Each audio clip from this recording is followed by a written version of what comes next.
Eu comecei a ler o livro e falei, não estou acreditando. Como que ninguém me falou desse livro antes?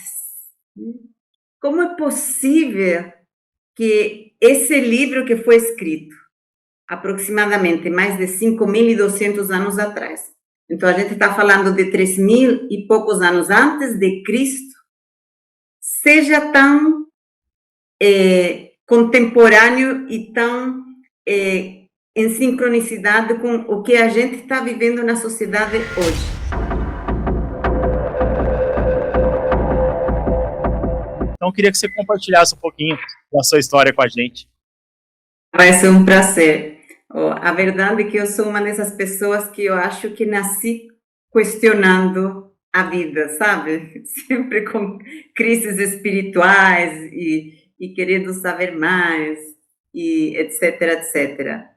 Então, minha vida sempre tem sido uma procura constante do entendimento, o que a gente veio a fazer aqui. De muito jovem, 14 anos, eu já lia livros de metafísica quando não tinha internet e os livros eram de muito difícil acesso, né? Então, minha vida sempre foi um questionamento, tem que ter algo maior que simplesmente a gente funcionar. Só que com esses questionamentos a gente tem crises espirituais, né? Meu marido dá risada, porque eu falo, estou num momento de crise espiritual. Ele fala, existe isso? Eu falei, na minha vida existe. E aí, no 2021, justo antes de fazer os 50 anos, eu estava num momento de muita desconformidade espiritual, sabe? Eu sempre nasci acreditando em Deus, ninguém me fez acreditar, minha família não é religiosa, mas eu nasci sabendo que existia Deus, isso acredito que vem de outras vidas. E quando eu cheguei perto dos 50 anos, tive um questionamento muito grande e não me sentia contente com o papel que eu estava fazendo na sociedade, por falar de certa forma. E aí tive a maravilhosa ideia de fazer e consagrar a ayahuasca, para pôr um pouquinho mais de emoção na história. Aí, a ayahuasca eu não tinha consagrado nunca, é uma planta que eu tinha ouvido falar muitas vezes, porque como sou chilena, nos Andes, por causa do Peru, é uma planta e um ritual muito conhecido. Tive sempre muitas oportunidades de fazer, mas nunca senti o chamado. Mas é nesse momento que eu pensei na crise espiritual que eu estava vivendo, eu falei, é o momento de consagrar a ayahuasca. Fiz a pesquisa, vamos fazer uma longa história um pouquinho mais curta para falar da Bhagavad Gita, e quando eu fiz a consagração, eles estavam trabalhando toda a influência da Ásia Oriental, teve cantos de mantras, foi um processo muito intenso, e quando eu finalizei o processo e saí de toda a assimilação que a gente faz, tive um chamado muito grande de começar a aprender e estudar mantras. Comecei a estudar mantras e dentro dos textos que o curso sugeria, um deles era a Bhagavad Gita. E assim que chegou para mim o livro, dentro desse curso. Eu comecei a ler o livro e falei, não estou acreditando. Como que ninguém me falou desse livro antes? Como é possível que esse livro que foi escrito aproximadamente mais de 5.200 anos atrás, então a gente está falando de 3.000 e poucos anos antes de Cristo, seja tão contemporâneo e tão em sincronicidade com o que a gente está vivendo na sociedade hoje. E para mim isso foi um choque. Eu falei, gente, é como essa sensação de que as pessoas estão escondendo alguma informação e está tudo ali, sabe? E aí eu me apaixonei pelo livro. Eu tenho feito provavelmente 4 cursos da Bhagavad Gita com outros gurus, mestres e professores da Índia, que têm um entendimento maravilhoso. Vou fazer como aluna outro curso daqui a um mês, e um livro que você pode estudar infinitas vezes.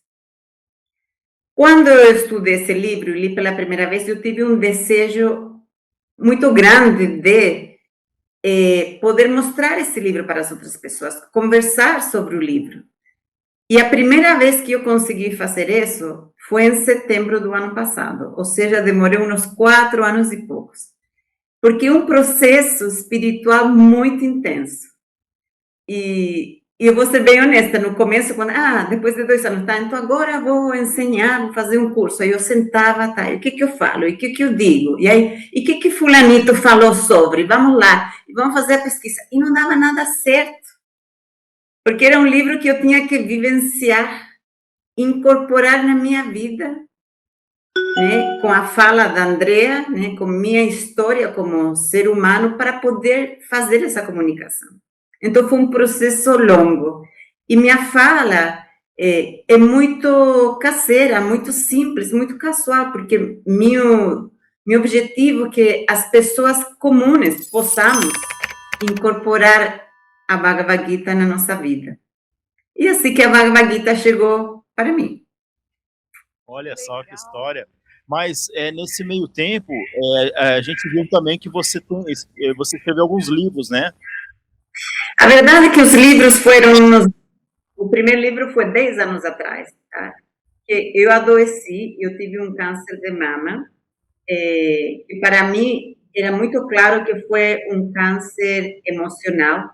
Obviamente a gente tem uma doença física, mas o que ocasionou esse câncer para mim foi totalmente emocional. Comecei a fazer umas pesquisas, sempre as pessoas certas aparecem no caminho, e consegui realmente, não posso falar confirmar, mas fazia muito sentido por tudo que eu vi que tinha sido causado por uma emoção. Então, meu primeiro livro se chama Quando as Emoções Nos Adoecem. E aí comecei a intensificar todo o trabalho de autoconhecimento, que o que a Bhagavad Gita me ajuda, né, e fortalece tanto. E aí comecei a virar uma terapeuta holística, porque eu não sou psicóloga, sobre as emoções. Trabalho com várias terapias holísticas. Depois, no 2020, escrevi outro livro que foi lançado no 21, quando começou a pandemia. Aí veio a outra crise emocional de eu e todos os habitantes do planeta, né? Com certeza. E aí escrevi outro livro que se chama Emoções e Comida, né? Que é essa fome que a gente tem não sacia nunca e de onde que vem. E parei por aí. Tenho certeza que vou escrever outro, mas esse outro vai trazer muita mais profundidade, então estou esperando aí o chamado para isso. André, e quando você adoeceu, é uma doença que acomete muitas famílias, muitas pessoas, sim, e é uma doença triste, uma doença que desacredita muito o ser humano, né? Hoje a gente tem ali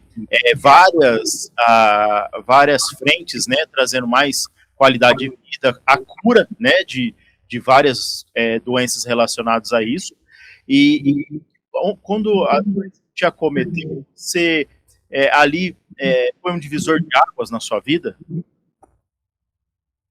Olha, sim, eu acho que qualquer doença crônica é um divisor de águas, e eu acho que você dá um salto quântico para frente ou você dá um salto quântico para trás, tá? As duas direções estão sempre disponíveis.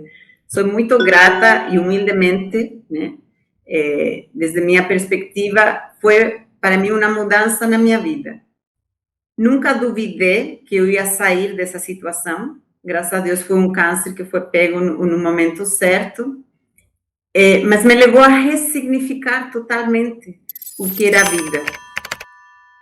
E aí me aprofundei também em esses estudos, nessa búsqueda, nesse entendimento de qual era o papel que eu tinha como ser humano numa sociedade. Porque eu sou terapeuta de autoconhecimento, mas o ser humano somos, por essência, muito egocêntricos. Então, quando a gente fala de terapia de autoconhecimento, a gente acha que a gente vai falar só de nós e de nossas dores, de tudo que eu fiz errado, e a gente tem medo de fazer terapia de autoconhecimento porque você vai olhar só para dentro. Mas a verdade é que a terapia de autoconhecimento é muito mais que isso. É você entender qual que é seu papel e seu dever, o Dharma, que você tem como ser humano no mundo. Como eu aporto? Como eu sou um bom companheiro na sociedade? Como eu sou um ser compassivo? Todos temos muitos deveres, mas dentro desses deveres é ser partícipes sanos, bondadosos de uma sociedade, que lamentavelmente hoje isso é muito difícil de alguém se ligar com esse dever, né?